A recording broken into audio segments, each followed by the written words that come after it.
I don't know if y'all know, but I'm pretty sure I'm pretty sure this dude was a time traveler. Try to look into him, right? Try to look up his education, his work history. And he's not the only one. He's definitely not the only one that when you get to looking into him, things get strange. You can't really find too much information on him.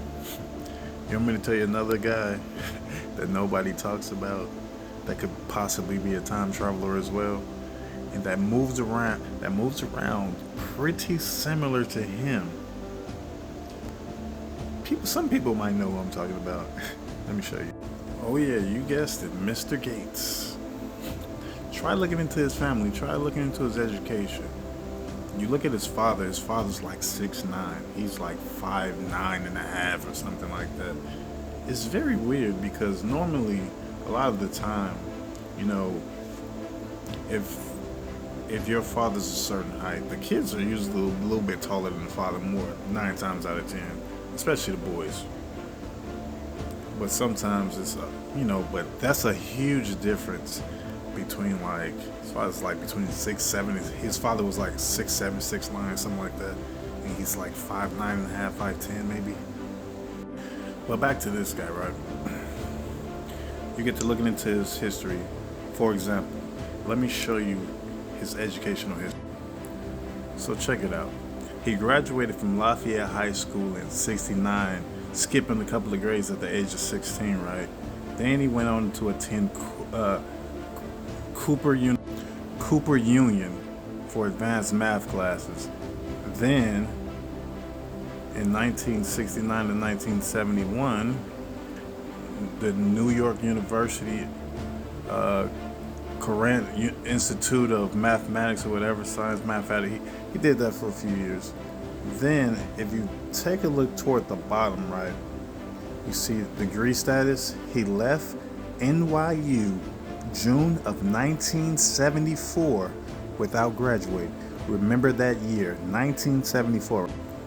So now you got his work history, right? He's only had 2 jobs.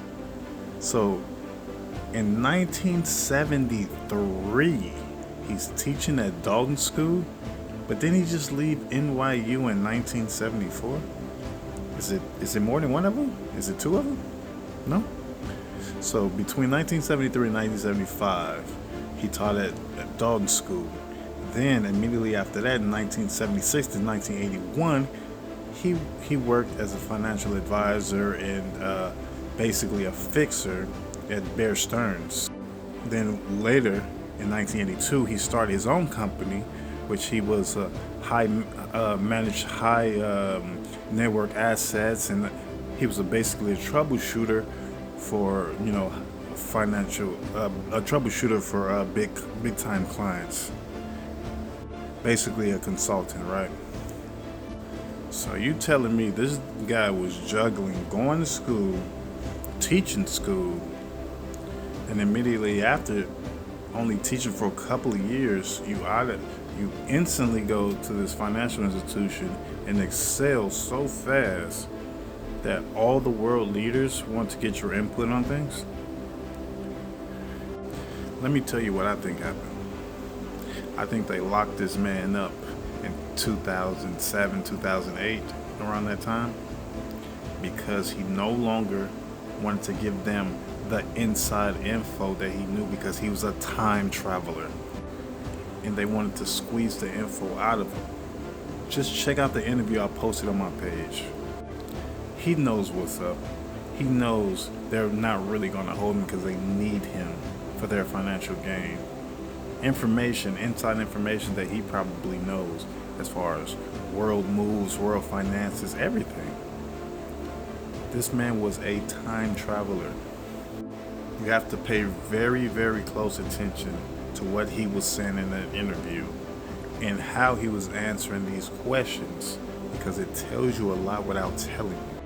Leave a comment, share, like, save, all that. Tell me what you think.